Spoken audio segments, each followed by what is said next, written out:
Hello friends, welcome back to our channel Padhai World. So in this video we will be covering exploration chapter number 1, class 9th one shot video, which is of exploration textbook, which is our new syllabus. Okay, so let us start with this video, and along with this let us go to our first slide, which shows us a mind map. So first of all we are getting told what is a science. Science क्या है? Science एक systematic और evolving process है जिसमें हम natural world को समझते हैं, और उसकी जो शुरुआत है वो क्यूरियोसिटी से होती है, और ऑब्जर्वेशन, एक्सपेरिमेंटेशन और रीजनिंग उसे डेवलप करते हैं। उसमें मॉडल्स, प्रिसाइज लैंग्वेज और मैथमेटिक्स का यूज़ होता है ताकि हम साइंटिफिक आइडियाज़ को एक्सप्लेन कर सकें। फिर आता है साइंस को हम कैसे एक्सप्लोर करें। What is scientific exploration?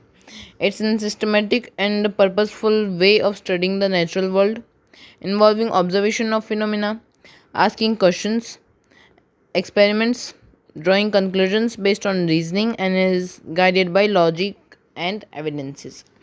So it's basically explored by experiment, measurement, patterns, models, expressed by laws, theories, principles, predictions, requires scientific language, mathematical knowledge, evidential thinking, scientific thinking, interdisciplinary science. We will know about them later in this video. फिर आगे आता है design thinking. जो हमारे book है उसमें design thinking का क्या लॉजिक हुआ है, तो हमारे जो लेफ़्ट साइड के पेजेस हैं उनमें मैग्नीफाइंग ग्लास है। क्यों? ताकि वो डिटेल और छोटे छोटे पैटर्न्स जो हम मिस कर सकते हैं उनका आइडेंटिफिकेशन के लिए, और वो केयरफुल ऑब्जर्वेशन को भी शो करते हैं। फिर राइट साइड पेजेस में है कंपास, और वो डिनोट करता है कि जो हमारा एक्सप्लोरेशन है उसकी डायरेक्शन जो अच्छी दिशा में जाना चाहिए हमें, और रिलेवेंट क्वेश्चंस आस्किंग के लिए इनक्रेज करता है, और सुटेबल मॉडल्स चूज़ करने के लिए इनक्रेज करता है, और हमें जो आइडियाज़ हैं उनकी लिमिट भी दर्शाता है। ये दोनों सिंबल्स मिला के साइंस को एक केयरफुल ऑब्जर्वेशन और थॉटफुल डायरेक्शन की ज़रूरतमंद समझाते हैं। फिर उसके बाद आता है हमारा अबाउट अ साइंटिस्ट। इसमें एक साइंटिस्ट के बारे में बात की गई है, मेघनाथ साहा, जिन्होंने एक मॉडल बनाया था जिसकी वजह से वे लाइट ऑफ फ्रॉम स्टार्स हैं वो कैसे उनके टेम्परेचर से कनेक्टेड होती हैं उसको देखा। तो उसके लिए उन्होंने स्टार को एक हॉट गैस माना। ओनली टेम्परेचर, प्रेशर और एटम्स के फॉर्मेशन जो आयंस बन जाते हैं उनको देखा, और कॉम्प्लेक्स प्रोसेसेस को इग्नोर किया। ये उनका इंडियन पोस्टल स्टैम्प है जो लागू करवाया गया था, और ये जो है बहुत इम्पॉर्टेंट है क्योंकि ये एक ऐसे व्यक्तित्व थे जिन्होंने स्टार की डिस्कवरी में बहुत बड़ा योगदान दिया। फिर उसके बाद आता है हमारा नेक्स्ट टॉपिक जो है डेफिनेशंस, और डेफिनेशंस हमारे पास बहुत सारी हैं। और सबसे पहली डेफिनेशन जो है वो है एक्सपेरिमेंट। तो एक्सपेरिमेंट क्या होता है? एक्सपेरिमेंट जो है वो एक प्लान और कंट्रोल्ड प्रोसीजर है जिसमें हम एक साइंटिफिक आइडिया को टेस्ट करते हैं। वो हमें रिलायबल डाटा कलेक्शन और वैलिड कंक्लूजन्स ड्रॉ आउट करने के लिए इनकरेज करता है। उसका एक की रोल जो है वो कंफर्म और रिजेक्ट करना है आइडियाज़ को। फिर आता है मेजरमेंट, जो है एक assigning numerical values to observations using standard units. इससे ऑब्जर्वेशंस जो हैं वो एक्यूरेट, रिलायबल और कंपेरेबल हो जाती हैं। और प्रॉपर मेजरमेंट जो है वो बहुत ज़्यादा एसेंशियल है पैटर्न्स आइडेंटिफिकेशन के लिए, रिलेशनशिप्स इस्टेब्लिश करने के लिए, और एरर्स को कम्प्लीटली रिड्यूस करने के लिए। फिर पैटर्न आता है जो एक रेगुलर रिलेशनशिप या फिर ट्रेंड जो ऑब्ज़र्व किया जाता है डेटा या इवेंट्स में, उसके आधार पे बनाया जाता है, और वो साइंटिस्ट को हेल्प करता है अंडरस्टैंड करने के लिए कि कैसे सिस्टम बिहेव करता है। वो ये भी रिप्रेजेंट करता है कि वर्ड्स के द्वारा और ग्राफ्स के द्वारा और इक्वेशंस के द्वारा कि पैटर्न्स को हम कैसे भी समझते हैं और रिप्रेजेंट कर सकते हैं। फिर वो हमारे जो साइंटिफिक लॉज हैं उनका भी बेस बनाता है, तो इसलिए पैटर्न्स की भी बहुत ज़्यादा ज़रूरत है। फिर आता है मॉडल। तो मॉडल क्या है? एक सिंप्लीफाइड रिप्रेजेंटेशन है वो एक रियल वर्ल्ड सिस्टम का, जिसको हम यूज़ करते हैं अंडरस्टैंड और एक्सप्लेन करने के लिए कॉम्प्लेक्स साइंटिफिक फिनोमेनास को, और उसमें एसेंशियल फीचर्स को हम फोकस करते हैं और जो लेस इम्पॉर्टेंट डिटेल्स हैं उन्हें हम इग्नोर करते हैं।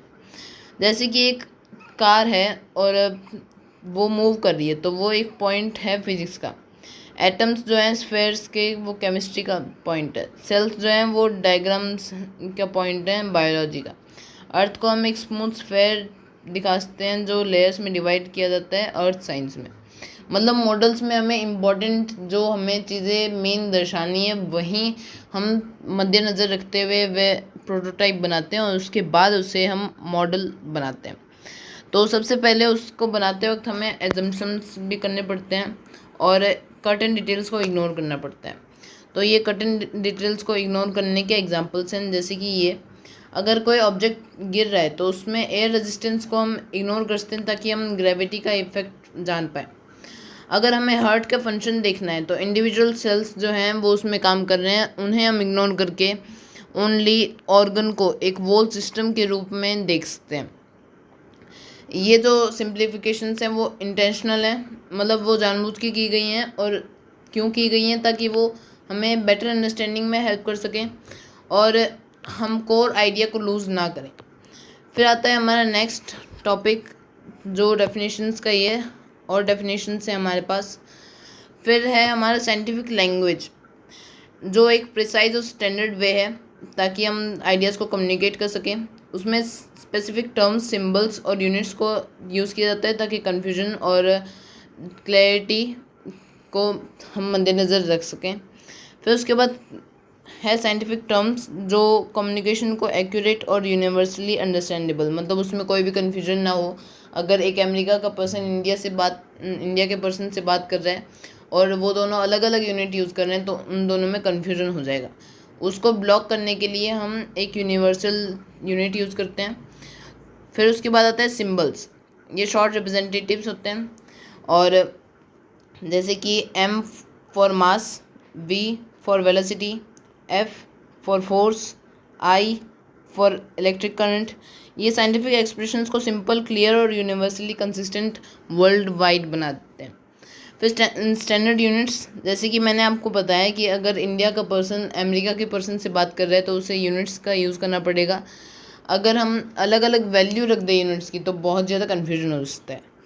फिर उसके बाद आता है मैथमेटिक्स एंड साइंस, जो हम कैलकुलेशंस के लिए और प्रेडिक्शंस के लिए बहुत ज़्यादा इम्पॉर्टेंट है। पैटर्न आइडेंटिफिकेशन, डेटा एनालिसिस, इसमें भी वो एक बहुत ज़्यादा महत्वपूर्ण रोल प्ले करता है। ये हमारे जो लॉजिकल थिंकिंग है और साइंटिफिक आइडियाज़ को एक्यूरेट बनाना और टेस्टेबल बनाने में भी बहुत ज़्यादा महत्वपूर्ण रोल प्ले करता है। फिर उसके बाद आता है साइंटिफिक लॉ। तो साइंटिफिक लॉ क्या है? एक कंसिस्टेंट पैटर्न और रिलेशनशिप जो है वो नेचर में ऑब्जर्व जब किया जाता है तो उसे हम एज ए लॉ एक्सप्रेस कर देते हैं।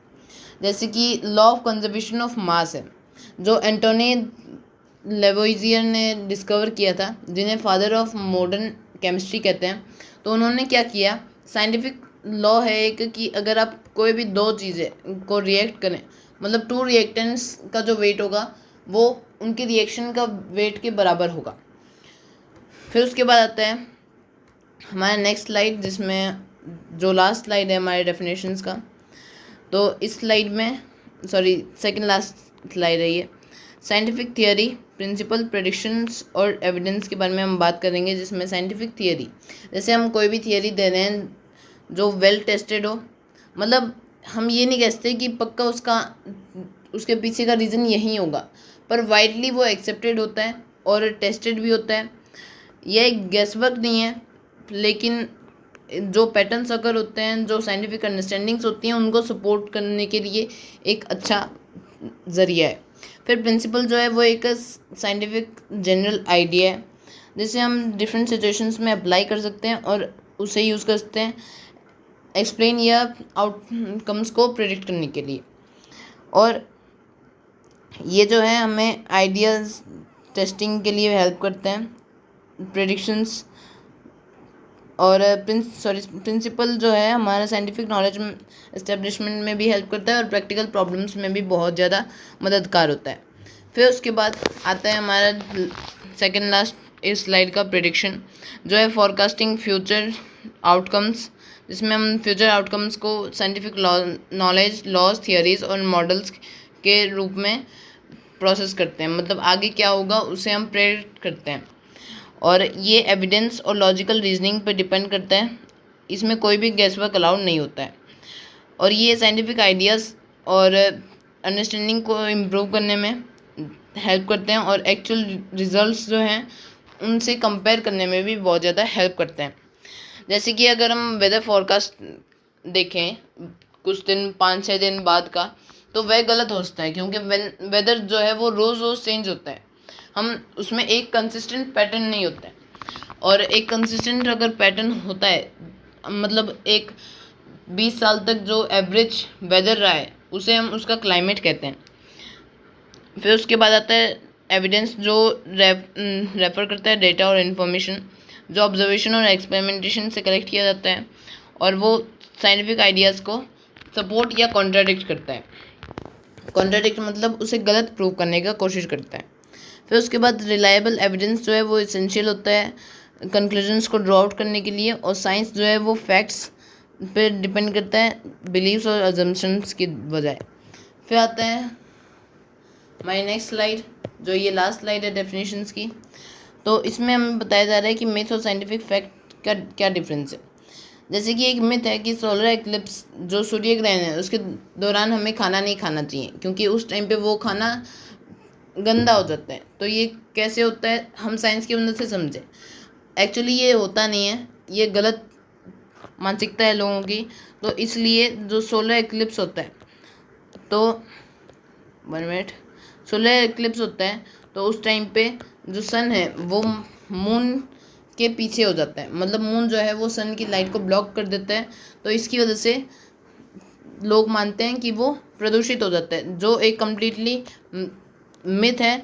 और इसे साइंटिफिक फैक्ट जैसे वो कुछ प्रभाव नहीं डालता, तो इस हिसाब से हम उसे एक्सप्लेन कर सकते हैं। फिर साइंटिफिक थिंकिंग क्या है, एक लॉजिकल और सिस्टमेटिक अप्रोच है रियल वर्ल्ड प्रॉब्लम्स को अंडरस्टैंड करने के लिए, और ये क्वेश्चनिंग, एनालाइजिंग, रीजनिंग और एविडेंस यूसेज में हमें हेल्प करता है। ये एजम्पशंस को अवॉइड करता है और फैक्ट्स पे फोकस करता है, ताकि हम एक्यूरेट और रिलायबल डिसीजंस बना सकें। एस्टिमेशंस, फिर एस्टिमेशन, अगर हम किसी भी चीज़ को एस्टिमेट कर रहे हैं, मतलब एस्टिमेशन बहुत ज़्यादा यूज़फुल है डेली लाइफ और साइंटिफिक वर्क में। क्यों? क्योंकि हमेशा प्रिसीजन नेसेसरी नहीं होता है। अगर आपको एक नॉन एंडिंग नंबर दिया है जिसे हम रेशनल नंबर कहते हैं, कि अगर वो रिपीटेटिंग हो, तो जैसे कि 1/7 जो फ्रैक्शन है वो डेसिमल में 0.142857 और ऐसे रिपीट होता रहता है, तो उसे हम एस्टिमेट करके 14 भी लिख सकते हैं, 0.14। फिर आता है इंटरडिसिप्लिनरी साइंस, इसमें हम जो चारों एस्पेक्ट्स हैं फिजिक्स, केमिस्ट्री, बायोलॉजी और अर्थ साइंस को कंबाइन करके एक टॉपिक को एक्सप्लेन करने का ट्राई करें, तो उसे हम इंटरडिसिप्लिनरी साइंस कहते हैं। फिर आता है हमारे MCQ गो डाउन, जिसमें हम जो इम्पोर्टेंट क्वेश्चंस हैं वो देखेंगे। सबसे पहले ये, what is the speed of light why is the speed of light denoted by c। तो ये मैंने जो इम्पोर्टेंट चीज़ें हैं मार्क किए हैं हमारे PPT में, तो इधर देख लीजिए। जैसे ये एक नंबर है, बहुत बड़ा नंबर है, उसे हम, ये कितने डिजिट्स का नंबर है, 1 2 3 4 5 6 7 8 9, ये 9 डिजिट्स का नंबर है, और इसकी वजह से ये 0.1 बिलियन के बराबर है। मतलब जो स्पीड ऑफ लाइट है उसे एग्जैक्टली या प्रिसाइजली डिनोट किया गया है इधर। और c जो है वो सिलेरेटस, जो एक लैटिन वर्ड है, उससे डिराइव हुआ है, जिसका मतलब होता है स्पीड, क्योंकि लाइट की स्पीड बहुत ज़्यादा होती है, इसलिए उसे c से डिनोट किया जाता है। वैसे c की अभी जो लाइट है उसकी यूनिट जो है वो है कैंडेला, CANDELA। ओके। फिर उसके बाद आता है वायरल क्लेम्स, जो एक सूर्य ग्रहण वाला मैंने आपको बताया था, तो वहीं इसमें लिखा गया है। ये भी एक क्वेश्चन आता है, बहुत ज़्यादा इंपॉर्टेंट है, हमें इसे बुक में टिक कर लेंगे ताकि ये हमें याद रहे। फिर आता है next, ready to go beyond, और इसमें भी कुछ ऐसे ही क्वेश्चंस हैं। Why do weather forecasting sometimes go wrong, जो मैंने आपको बता दिया, क्योंकि टेम्परेचर, प्रेशर, ह्यूमिडिटी या विंड जो है वो चेंजिंग रहते हैं और उनमें अलग अलग मॉडल्स होते हैं, जो tiny differences over the time ज़्यादा बन जाती हैं। फिर उसके बाद आता है हम एस्टिमेशन को कैसे यूज़ करते हैं। जैसे कि एक फैमिली है 4 लोगों की, वो राइस अगर खा रही है रोज़, तो हम एजम्पशंस करते हैं कि वो 1000 कैलोरीज यूज़ कर रही है या 2,500 कैलोरीज यूज़ कर रही है। ऐसे हम एजम्पशंस लगा सकते हैं, तो उसके हिसाब से हम कैलकुलेट करके हमारा एस्टिमेटेड आंसर निकाल सकते हैं। How does it mass really work, तो इसके बारे में इसमें जो इंटरडिसिप्लिनरी साइंस है, जैसे फिजिक्स का पार्टिकल मोशन और इलेक्ट्रोस्टैटिक अट्रैक्शन, केमिस्ट्री का properties of polymer fibres, biology का size and behaviour of viruses, और मैथमेटिक्स का modelling and air flow and filtration efficiency, ये सब इंटरडिसिप्लिनरी साइंस में यूज़ होते हैं। फिर आता है हमारा next. Thank you for watching my बोल वीडियो। इसी के साथ हमने ये जो वीडियो था उसे एंड किया, और इस PDF की लिंक आप डिस्क्रिप्शन बॉक्स में डाउनलोड कर सकते हो। Don't forget to like and subscribe our channel and comment any doubt if you have any. For the next video, subscribe to our channel, press the bell icon, and you will get notified with our latest video of second chapter new syllabus. Thank you for giving me valuable time of yours. I hope this helps you in division, and only in 17 minutes we have covered this chapter. This was a very nice chapter, and do not forget to make it underlined all the important things like the MCQ, go down important questions. All these you have to take in your book so that these may help you. All the definitions are also necessary. These will be provided you in the description box link. Thank you for watching. Bye bye.